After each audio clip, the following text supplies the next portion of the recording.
Hello everyone, চলে এলাম আরও একটা নতুন ব্লগ নিয়ে। আজকে হচ্ছে শুক্রবার, আর শুক্রবার মানেই তো তোমরা জানোই যে আমরা আজকে নিরামিষ খাই। তো আজকে আমি বানিয়েছি হচ্ছে পালং শাক, আর এদিকে বানিয়েছি হচ্ছে পনির। আর আজকে সবজিগুলো দেখে কিন্তু বেশ ভালো লাগছিল, দেখেই মনে হচ্ছিল খেতে না জানি কতটা টেস্টি হয়েছে, আর সত্যি দারুণ টেস্টিও হয়েছিল। তো আজকের ব্লগটা আমি অনেকটা দেরি করে শুরু করলাম, মানে রান্না বান্না পুরো কমপ্লিট করার পরে, কারণ ভীষণ ঠান্ডা পড়েছে, এই জন্য ঠিকমতো ব্লগই করতে পারছি না এখন। আর এদিকে দেখো, এরপরে আমি সোনুকে স্নান টান করে খাইয়েছি। আর এখানে আমি ওর সেন্টারের বইটা নিয়ে বসেছি, যে ওর কোনো সুই বা কোনো কিছু মানে আছে নাকি বাকি। তো আমার মনে হচ্ছিল ওর কিছু মানে আছে, সুই তো এখন নেই, মানে ভ্যাকসিনটা মনে হয় সেই একদম 5 বছরে, কিন্তু এছাড়া যে হয় না তেল টাইপের কি একটা খাওয়ায়, ওটা মনে হয় বাদ পড়ে গেছে, আমার এরকমটা মনে হচ্ছিল, এই জন্য দেখছিলাম। তারপরে সোনুর বাবা বললো যে হ্যাঁ, একটা তো 3 বছর 5 মাসে ছিল, তো ওর তখন 8 মাস হয়ে গেছে। তো আমি বললাম তুমি যাও দেখো কি বলে। তো এখন ওই যে সোনুকে তো রেডি করে দিয়েছি, এখন সোনুর বাবার সঙ্গে যাবে। আর একটা জিনিস মাঝে মধ্যে আমি ভাবি, যে এই ছোট্ট মেয়েটা আমার কাছে এসেছিল একদমই ছোট্ট, আর এখন দেখো কত কাজ একা একা করতে পারে। আর দেখো দেখতে দেখতে কতটা বড় হয়ে গেছে, দেখতে পাচ্ছো ওর বাবার কোমর পর্যন্ত কিন্তু হয়ে গেছে। মানে সত্যি একদম একটা গেন্দু বাচ্চা ছিল, যেটা সোনুকে আমি বলি মাঝে মধ্যে গেন্দু বাচ্চা গেন্দু বাচ্চা। এখন সেই গেন্দু বাচ্চাটা কতটা বড় হয়ে গেছে, আর এইভাবে দেখতে দেখতে একদিন কত বড় হয়ে যাবে, তারপরে বিয়ে দিয়ে দিতে হবে, এগুলো কথা না মাঝে মধ্যে মনে পড়লে খুব খারাপ লাগে।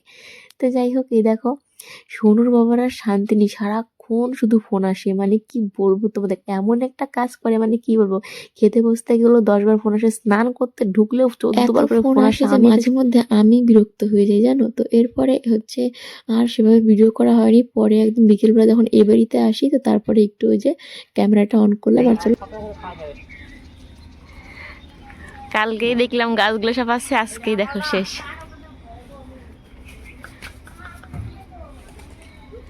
আর দেখো আমাদের মন্দিরেও কিন্তু পরিবর্তন, আগে একটা কলসি ছিল, এখন 3টা।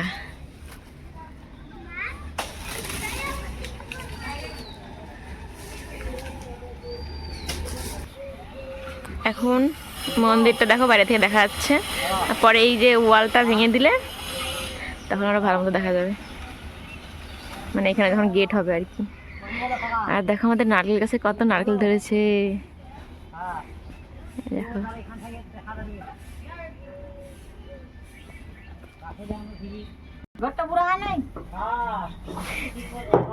শাক গুলা গেল সব ভোগে। তো দেখো এরপরে একদম হচ্ছে একটু ভিডিওটা করেছিলাম যখন সোনু টিউশন থেকে এসে একটু খাওয়া দাওয়া করেছে, আমি দোকানে গিয়েছিলাম মায়ের কয়েকটা জিনিস এনে দেওয়ার জন্য। এরপরে হচ্ছে সোনু মানে ফোনে গান হচ্ছিল, মানে শুনে শুনে নাচ করছিল, তখন আবার আমি বললাম ঠিক আছে তুই কোন কোন গানে নাচ করতে পারিস সেটা দিদনকে দাদুকে দেখা। তো এখন যে সোনু এখানে নাচ করছিল, ওখানে মা আর বাবা বসে বসে দেখছিল ও কী গান নাচ করছিল বলো তো, একটা আছে না গৌর হে ওই গানটা, আর একটা হচ্ছে কিশোরী কিশোরী, আর একটা কি একটা গান ছিল ওটা মনে নেই। তো সোনুর যখন নাচ করে না কিশোরী কিশোরী গানটা, আমার তখন এত হাসি পায়, তোমরাও না মানে ভালো মতো যদি মানে দেখো, তোমরা হাসতে হাসতে পাগল হয়ে যাবো ওর কাণ্ডগুলো। তো এরপরে আর যেন কোনো ভিডিওই করতে পারিনি, কেননা ওখান থেকে সোনু আসতেই চাচ্ছিল না, আর এর জন্য অনেকটা দেরি হয়ে গেছিলো আসতে। বাড়িতে এসে ডিউটি করে কয়েকটা ভিডিও করি, আর এরপরে ব্লগ যে মানে কমপ্লিট করা হয়নি সেটা আর খেয়ালই করা হয়নি, যে এখন আমি শুয়ে ভিডিওটা এডিট করছি। আর সোনু এর মধ্যে ঘুমিয়ে গেছে, আর এখন বাজে রাত হচ্ছে প্রায় 11টার কাছাকাছি। তো চলো আজকের ব্লগটা এই পর্যন্ত, দেখা হবে আবার পরের ব্লগে। যদি তোমাদের ভালো লাগে তাহলে অবশ্যই এটা লাইক করে দিও, কমেন্ট করে জানিও কেমন লাগলো। আর যারা নতুন তারা আমাদের চ্যানেলটি সাবস্ক্রাইব করে আমাদের পাশে থেকে, সবাই ভালো থেকো সুস্থ থেকো।